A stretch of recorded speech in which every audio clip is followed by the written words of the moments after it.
Hello मेरे प्यारे student, कैसे हो आप सभी का स्वागत है एक और न्यू वीडियो में, जो कि कक्षा 6वीं का पेपर लेके आ चुके हैं। सामाजिक विज्ञान का आपका पेपर है, तो इस पेपर को देख लीजिए क्योंकि आपका ये पेपर पूरा रियल पेपर है। तो यहाँ पे देख सकते हो पूरा पेपर मेरे पास आ चुका है। इसके उत्तर भी आपको इसी वीडियो में प्रोवाइड करा दिए जाएंगे। बस वीडियो बने रहिए, चैनल को सब्सक्राइब कर लीजिए। और यहाँ पे देख सकते हो आपको विषय कोड दिया जा रहा है। आप इस पेपर को देख लेना ध्यान करके, इस पेपर के सभी उत्तर देख लेना और सभी पेपर में लिख देना। आपको 60 में से 60 नंबर पूरे दिए जाएंगे। यह आपका पेपर पूरा रियल पेपर है। बस इस पेपर को देख के जाना। आप पेपर यहाँ पे चलते हैं अपन पेपर की ओर पे, क्योंकि आपके पास टाइम बहुत कम है। यहाँ पे देख सकते हो 2.5 घंटा दिया जाता है आपको पेपर करने के लिए।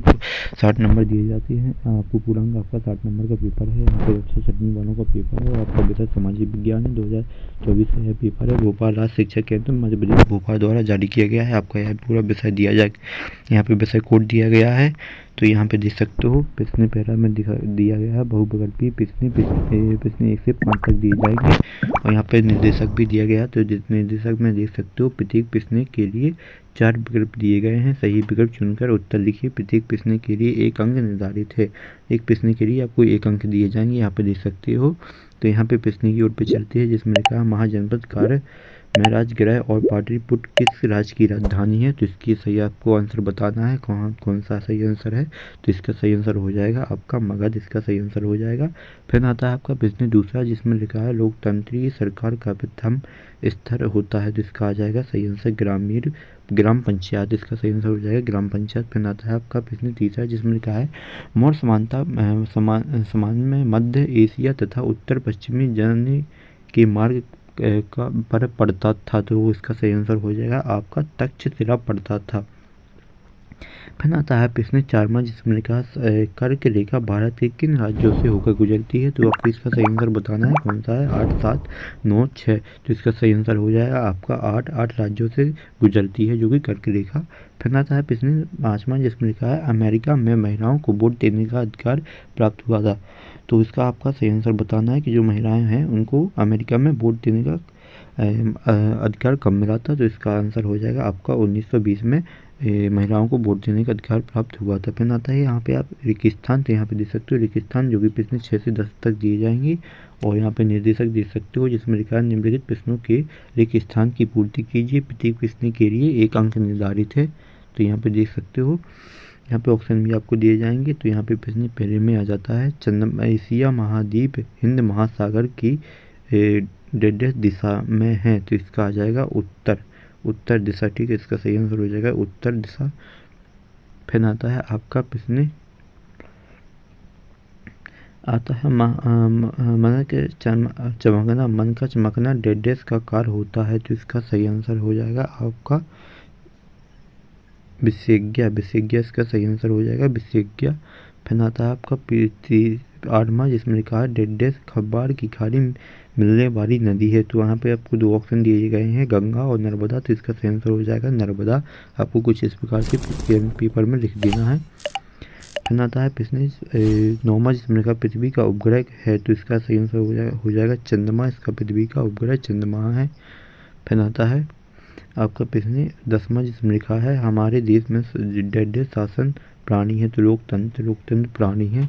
तो आपके लिए स्थान कंप्लीट हो चुके हैं। चलते हैं अपने प्रश्न की ओर पे, क्योंकि आपके पास टाइम बहुत कम है। और जिसने अभी तक चैनल को सब्सक्राइब नहीं किया तो चैनल को भी सब्सक्राइब कर लीजिए। तो यहाँ पे देख सकते हो जिसमें लिखा अति लघुत्तरीय प्रश्न, जो कि प्रश्न 11 से 16 तक दिए जाएंगे। और निर्देशक भी देख लेते हैं, जिसमें लिखा निम्नलिखित प्रश्नों के उत्तर 1 से 2 वाक्यों में लिखिए। प्रत्येक प्रश्न के लिए 2 अंक निर्धारित है। यहाँ पे देख सकते हो हर एक प्रश्न में आपको 2 अंक दिए जाएंगे।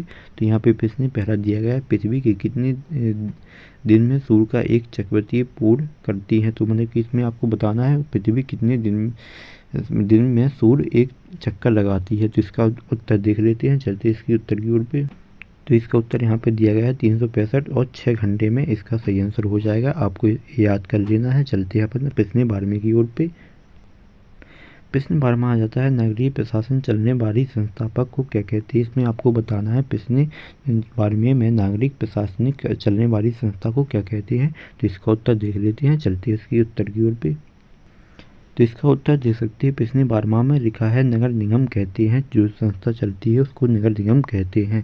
तो चलते हैं प्रश्न 13वां की ओर पे। प्रश्न 13वां में देखते हैं अब क्या प्रश्न पूछा है। प्रश्न 13वां में पूछा जा रहा है शिलालेख और अभिलेख में क्या अंतर होता है, तो आपको इसमें बताना है शिलालेख और अभिलेख में क्या अंतर होता है। तो चलते हैं इसकी उत्तर की ओर पे, उत्तर देख लेते हैं। तो ये रहे अभिलेख, जिसमें लिखा शिलालेख पत्थर पर लिखे लेख को शिलालेख कहते हैं, और अभिलेख धातु जैसे तांबा, सिरा, पतीले आदि के कठोर सिरे पर लिखे हुए अभिलेख कहलाते हैं। आपको कुछ इस प्रकार से लिख देना है और आपको इसमें नंबर मिल जाएंगे। फिर आता है आपका प्रश्न 14वां, जिसमें लिखा पथ निरपेक्ष से क्या आशा है, और यहाँ पे पक्ष का धर्म पक्ष का अर्थ होता है धर्म। तो चलते हैं धर्म से क्या, निरपेक्ष से क्या आशा है। तो चलते इसके प्रश्न की उत्तर की ओर पे। तो इसका उत्तर दे सकते हो, जहाँ लोग बिना भेदभाव के अपने धर्म का पालन करते हैं उसे धर्म निरपेक्ष कहते हैं। प्रश्न 14वां में आपका ये उत्तर आ जाएगा। फिर चलते हैं प्रश्न अपन 15वें की ओर पे। प्रश्न 15वां दिया गया है, 15वां दिया गया है मानचित्र किसे कहते हैं। आपको बताना है मानचित्र किसे कहते हैं। तो इसका उत्तर देख लेते हैं। चलते हैं फिर उत्तर की ओर पे। उत्तर में दे सकते हो, जिसमें लिखा है पृथ्वी की सतह के किसी भाग के स्थान, नगरों, देशों, पर्वत, नदी आदि की स्थिति के पैमाने की सहायता से कागज पर लघु रूप में बनाया मानचित्र कहलाता है। जो कि अपन कुछ भी होता है वो अपन कागज पे करते हैं, तो उसी को लघु को मानचित्र के रूप में कहते हैं। तो चलते प्रश्न 16वां की ओर पे। प्रश्न 16वां दिया गया है, जहाँ औजार, बर्तन जैसी वस्तुओं के अवशेष पाए गए हैं उस स्थान को क्या कहा जाता है। तो इसका अपन देखते हैं उस स्थान को क्या कहा जाता है। तो इसका उत्तर दे सकते हैं, जहाँ औजार, बर्तन के जैसी वस्तु के अवशेष पाए गए हैं वहाँ स्थान को पूरा स्थान कहा जाता है। तो ये आपका प्रश्न 16वां हो जाता है। और जिसने अभी तक चैनल को सब्सक्राइब नहीं किया तो चैनल को सब्सक्राइब कर लीजिए। यहाँ से आ जाते हैं आपके प्रश्न लघु उत्तरीय प्रश्न, जो कि प्रश्न 17 से 12वां तक दिए जाएंगे। तो यहाँ पे देख सकते हो प्रश्न, जिसमें लिखा निर्देशक भी देख सकते हो। निम्नलिखित प्रश्नों के उत्तर 30 से 40 शब्दों में लिखकर प्रत्येक प्रश्न के लिए 3 अंक निर्धारित दिए जाएंगे। यहाँ पे प्रश्न आप 17वां दे सकते हो। प्रश्न 17वां में दिया गया है, आज़ादी के पूर्व किन्हीं मत देने का अधिकार था, क्योंकि वर्तमान में मताधिकार के किसकी प्रकार भिन्न थे। इसमें पूछा है आज़ादी के पूर्व मत देने का अधिकार किस किस को था और किस प्रकार भिन्न था। तो इसका अपन उत्तर देख लेते हैं। चलते हैं इसके उत्तर की ओर पे। तो ये रहा है इसका उत्तर। तो आपको इसको इस प्रकार से लिख देना है, आज़ादी से पूर्व केवल कुछ ही व्यक्तियों को मताधिकार प्राप्त था, लेकिन वर्तमान में सभी वस्त व्यक्तियों को मताधिकार प्राप्त है। मतलब कि आज के टाइम पे सभी लोगों को मत देने का अधिकार प्राप्त है, और पहले के टाइम पे किसी को अधिकार देने का, कुछ ही लोगों को अधिकार देने का अधिकार था। फिर आता है प्रश्न आपका 16वां, जिसमें लिखा है शहरी क्षेत्रों में आजीविका के कौन कौन से साधन हैं। तो इसका आपको प्रश्न 18वां का उत्तर लिख देना है। चलते हैं अपन उत्तर की ओर पे, जिसमें लिखा है प्रश्न 18वां में सही क्षेत्रों के लोग नौकरी करते हैं, शाही क्षेत्रों के लोग अपनी आजीविका चलाने के लिए कारोबार करते हैं, जैसे कि ऑटो रिक्शा आदि चलाते हैं। मतलब कुछ लोग नौकरी करते हैं और कुछ जो मिडिल क्लास के लोग हैं वो कारोबार करते हैं, जैसे ऑटो और रिक्शा चलाने का। फिर आपका आता है प्रश्न 19वां, जिसमें लिखा है सम्राट अशोक द्वारा जनहित में कौन से कार्य किए गए हैं। जो सम्राट ने कौन से कार्य किए हैं जो जनहित में आज भी है। तो प्रश्न 19वां में देखते हैं सम्राट ने कौन से जनहित में काम किए। तो यहाँ पर देख सकते हो सम्राट अशोक ने जनहित में सड़कें बनवाई का और विश्वविद्यालय बनवाए। इसके अतिरिक्त उन्होंने मनुष्य व जानवरों की चिकित्सा की भी व्यवस्था की। फिर आता है आपके प्रश्न 20वां में, जिसमें पूछा गया है सामाजिक समानता के 2 उदाहरण कौन से हैं। तो इसका देख सकते हो, जिसमें लिखा सामाजिक समानता के 2 उदाहरण निम्नलिखित है। तो कुछ इस प्रकार से इसमें दिया गया है, जिसमें लिखा स्वास्थ्य सेवाएं डॉक्टर द्वारा बिना किसी के भेदभाव के दी जाती है। और फिर आता शिक्षा सेवा बिना किसी भेदभाव के संपूर्ण समाज को दी जाए। तो ये प्रश्न 20वां हो जाता है। फिर आता है आपका प्रश्न 21वां। प्रश्न 21वां की ओर चलते हैं। तो यह रही आपके प्रश्न का इसमें जिसमें लिखा है पृथ्वी को सौरमंडल का अंतरिक्ष ग्रह क्यों कहा जाता है। और इसका अपन 20वां भी देख लीजिए। देखिए जो कि इसमें पूछा था हमारे आसपास सामाजिक समानता की स्थिति की कोई 2 उदाहरण लिखिए। तो मैंने इसका आपको उत्तर पहले ही प्रोवाइड करा दिया गया है। और प्रश्न अपन 21वां का चलते हैं। इसका प्रश्न 21वां का देख लेते हैं। प्रश्न 21वां में अपन देख सकते हैं जिसमें लिखा है पृथ्वी पर जीवित संभावना होने के कारण पृथ्वी को सौरमंडल का बुध ग्रह कहा जाता है। तो इसका आपका प्रश्न 21वां का कुछ इस प्रकार से उत्तर हो जाता है।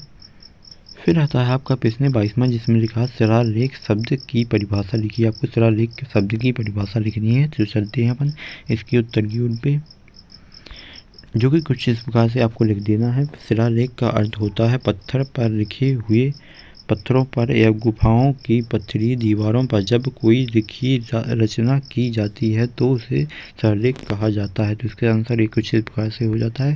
फिर आते हैं आपके कुछ और प्रश्न बचे हैं जो कि यहाँ पे दे सकते हो। दीर्घ उत्तरीय प्रश्न है जो कि प्रश्न 30 से लेकर 26 तक दिए जाते हैं। तो निर्देशक दे सकते हो जिसमें लिखा है निम्नलिखित प्रश्नों के उत्तर 70 से 80 शब्दों में लिखकर प्रत्येक प्रश्न के लिए 5 अंक निर्धारित दिए जाते हैं। आपको हर एक प्रश्न पे 5 अंक दिए जाएंगे। यहाँ पे देख सकते हो।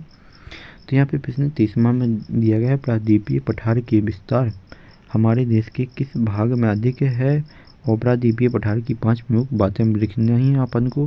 फिर आती है प्रश्न 24वां जिसमें लिखा भीमबेटका मध्य प्रदेश के किस जिले में स्थित है। यह ऐतिहासिक दृष्टि में क्यों प्रसिद्ध है। फिर आता है आपका प्रश्न 25 जिसमें लिखा पृथ्वी की कौन सी गति के कारण दिन और रात होती है। चित्र सहित समझाना है। आपको चित्र बना के आपको बताना है। फिर आता है प्रश्न 26वां जिसमें लिखा है हड़प्पा सभ्यता की किसी की पशुपालन व्यवस्था को समझाइए। जिसमें लिखना है अपन को हड़प्पा सभ्यता की किसी और पशुपालन की दो चीज़ें लिखनी है। और इन सभी के उत्तर अगली वीडियो में आएंगे। और जिसने अभी तक चैनल को सब्सक्राइब नहीं किया तो चैनल को सब्सक्राइब कर लीजिए। मिलते हैं अगली वीडियो में। आप सभी का बहुत बहुत धन्यवाद।